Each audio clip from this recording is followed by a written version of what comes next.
Professor Clever, esse novo trecho de áudio agrava a situação política de André Janones? Olha, a questão é delicada. Antes de mais nada, é bom que analisemos da seguinte forma. O Supremo Tribunal Federal definiu na Ação Penal 937 que se o parlamentar, no exercício do mandato e em razão dele, cometa um delito, o foro competente é o Supremo Tribunal Federal. Então, a matéria está muito bem chamada no sentido da competência. A competência seria efetivamente do Supremo Tribunal Federal, imunidade formal quanto ao processo. Nesse caso, se aplica a regra do artigo 53, parágrafo 1º da Constituição Federal, e o lugar certo para processá-lo é o Supremo Tribunal Federal e o órgão competente é a Procuradoria-Geral da República. Mas é preciso que haja a formação de um juízo de valor. Eu fico muito delicado para tocar nesse assunto, porque quem vai formar essa convicção é o Ministério Público Federal. No caso aí, me parece que, em tese, incide o delito de peculato apropriação. Há 4 correntes jurisprudenciais sobre esse assunto. Ou seja, o parlamentar se apropria de dinheiro que é público. A pena, se não me engano, o máximo é 12 anos, é altíssima. Então, corre o risco que nós temos a independência das instâncias. A instância administrativa é que vai apreciar a eventual cassação de mandato, a responsabilidade penal que pode acontecer sobre esse assunto, né? Enfim, e a responsabilidade por ato de eventual improbidade administrativa também que possa ocorrer nessa situação. Essa é uma questão que tem que ser analisada com absoluta calma para verificar se houve mesmo essa rachadinha. Agora, eu não vejo como a pessoa combinar uma rachadinha sem estar no exercício do mandato, porque, evidentemente, pressupõe que a pessoa receba os valores decorrente daquele subsídio que ele tem direito como parlamentar federal. Como é que a pessoa vai combinar rachadinha se o indivíduo ele não está exercendo o mandato? Então, em tese, me parece que o caso se encaixa numa hipótese de incidência de exercício do mandato parlamentar. Agora, veja bem, essas gravações serão objeto de análise pela Procuradoria-Geral da República. Estamos aí, o novo Procurador-Geral da República, em breve, se aprovado no Senado Federal, tomará posse e é que vai cuidar efetivamente da titularidade desse caso. Aguardemos as cenas dos próximos capítulos. Zé, esse novo áudio agrava a situação política do parlamentar?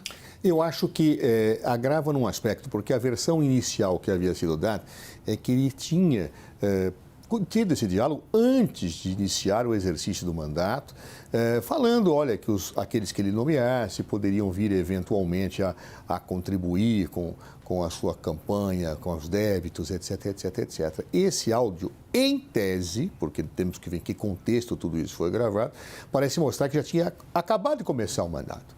Então, isto infirma a primeira colocação que ele havia apresentado. Mas não infirma a segunda, porque ele chega a dizer, olha, eu tinha pensado em fazer isso, conversei em fazer isso, mas a minha advogada falou, você não pode fazer isso, eu desisti. Ele chega a dizer isso. Mas, é claro, tem que haver investigação. Toda rachadinha pode configurar ilícito, falou muito bem o doutor Clever, há uma grande controvérsia sobre a tipificação da chamada rachadinha.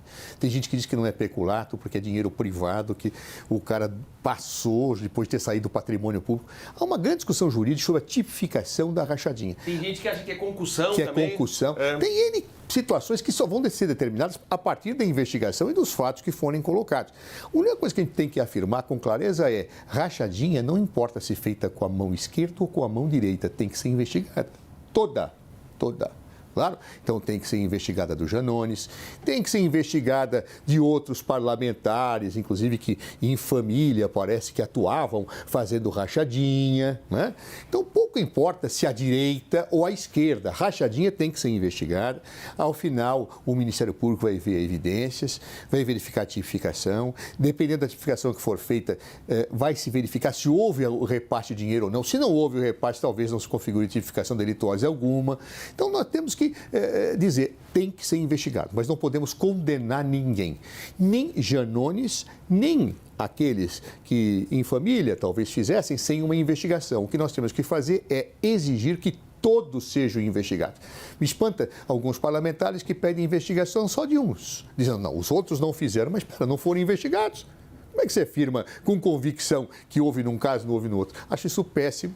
Na verdade, é um desvio político que está acontecendo hoje, em que eu digo aos meus amigos, não se aplica a lei. Aos inimigos, a mais dura delas. Isso não pode acontecer e acho que todas as pessoas que têm um certo equilíbrio e defendem o Estado Democrático de Direito têm que dizer, tem indício de ilícito? Tem, investiga. Não importa se há à direita ou à esquerda. Zé, caso seja comprovado o áudio, o deputado pode perder o mandato? Pode. Eu acho que ali, veja, se uma vez comprovado que ele está no exercício do mandato, aí nós vamos ter um problema ético-parlamentar que cabe à Câmara apreciar. Agora, eu insisto, caçou de um, tem que caçar de todos que efetivamente estão na mesma situação. Claro? Então, não adianta dizer, este sim porque eu gosto dele, e porque eu não gosto dele, este não porque é diferente. Não, espera um pouquinho. Rachadinha configura ofensa à ética parlamentar? Configura. Então, todos aqueles que forem eventualmente acusados disso têm que ser investigados e o Conselho de Ética tem que ser absolutamente isonômico em relação a isso. Ou seja, é hora de parar um pouco esse jogo político que só desgasta o parlamento, né? Eu acho que cada vez mais o parlamento tem que ter posturas firmes, não importando de onde venham as ofensas. Não importa se são amigos ou inimigos, aliados ou adversários. Quer dizer, parlamentar que não se comporta dentro do rigor ético tem que ser colocado para fora. Uma instituição só se faz respeitar quando ela corta na carne situações que podem gerar tumores muito graves. E eu não tenho visto isso no parlamento. Aliás, nem na época que eu era parlamentar eu vi isso. Eu vi muita gente passando a mão, passando o pano em situações de colegas. Isso não é bom. Não é bom para o parlamento, não é bom para o prestígio do parlamentar. Então, da mesma forma que Janones tem que ser investigado, apurado, não se pode condenar previamente, outros também que praticaram a rachadinha têm que ser investigados, não podem ser condenados previamente. Mas, em confirmados os fatos, eu acho que existe infração ética, sim. Professor Clever, caso seja comprovado o material, o deputado pode perder o mandato? Tem uma questão delicada aqui. Vamos pensar o seguinte, nós estamos em fase de investigação. Toda essa prova está sendo analisada pela Procuradoria-Geral da República. Suponha que haja uma denúncia. O Procurador-Geral da República denuncia o parlamentar. E durante a instrução processual penal, lá no Supremo Tribunal Federal, se chega à conclusão da inexistência do fato. Se se chega à conclusão da inexistência do fato, isso é um impeditivo para a cassação. Então, é importante que tanto o Parlamento e tanto o Supremo Tribunal Federal não percam a mão. É preciso que ambas as instâncias, a instância penal especial, que é o Supremo Tribunal Federal, e a instância administrativa, que é o Poder Legislativo, hajam de maneira, como disse muito bem o Zé Eduardo, de maneira técnica, analisando a prova independentemente da origem ideológica do parlamentar. Por quê? Senão a gente pode incidir em alguma injustiça. Ou seja, esses fatos, a prova pericial, a prova testemunhal, o depoimento pessoal do parlamentar é muito importante para a formação da convicção, para que aí o parlamento possa chegar de uma maneira mais suave, mas de uma maneira mais efetiva, no sentido de pronunciar um resultado daquela situação do processo administrativo disciplinar dentro do Parlamento, da Câmara dos Deputados. E também o Supremo Tribunal Federal, para que dê uma decisão justa em relação à eventual incidência de questão penal aqui. Por quê? Suponha o seguinte, que o Parlamento, ele caça o mandato parlamentar e depois vem a decisão judicial e fala, o fato não existiu. E aí como é que fica a situação da recuperação do mandato daquele parlamentar? Então, eu acho que o calor ideológico precisa dar espaço à atuação técnica, tanto da sindicância na Câmara, quanto no juízo de instrução no Supremo Tribunal Federal. Total acordo, cara. Eu vou 1 e-mail para cada um agora, pode ser começar com o... Comigo? 1 e-mail, isso. Concordância total com o Cleber, até interrompi porque pensei que não tinha mais tempo. Porque realmente eu acho que a condenação precipitada de alguém num conselho de ética que depois vai se provar que o fato não ocorreu, é um verdadeiro absurdo. Ou seja, há uma questão prejudicial que é exatamente a demonstração efetiva da ocorrência fática. Claro, se ocorreu os fatos, bem, aí vai se discutir no crime qual é a tipificação. Aí os juristas vão brigar, a Procuradoria vai colocar lá a denúncia que acha, o Supremo vai discutir, mas do ponto de vista do Parlamento, comprovados os fatos, eu não tenho mais discussão tipificadora, eu tenho uma discussão de falta de decoro.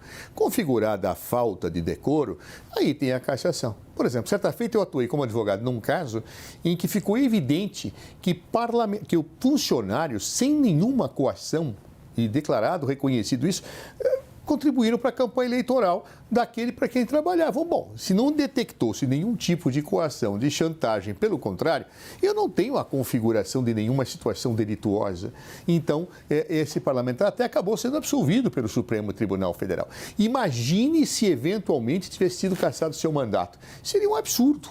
Claro. Então, diante deste contexto, tem toda razão, professor Clever. Vamos ter cuidado, vamos ter serenidade, vamos parar de fazer política, ou lawfare, como está na moda hoje dizer, né? A guerra jurídica em relação aos adversários não é por aí.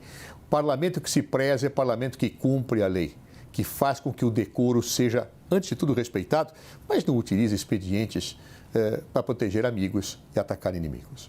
Professor Clever, a postura combativa do deputado fez com que a repercussão do caso fosse maior 1 minuto e meio. É porque é o seguinte, todo mundo sabe que esse deputado, a atuação dele na campanha eleitoral foi muito polêmica, ele foi muito ativo, né? Ele enfrentou muito o lado contrário ideológico e aí na política, todo mundo sabe como funciona a política. É tomar lá, dar cá na mesma medida. Então agora as pessoas que são contrárias ao parlamentar vão cobrar essa fatura e vão exigir. Mas aí, aqui o debate é entre pessoas do direito. E eu digo, aferição do dolo, o dolo específico. A gente precisa verificar o grau de intenção do agente no sentido de praticar ou não essa situação. A questão aí que não é culpa, a questão envolve a vontade inequívoca de repartir o dinheiro público. Portanto, que fiquemos com a questão técnica e o debate político, lá com a oposição ou com a situação. Mas que o telespectador saiba que a resolução final fica com a prova.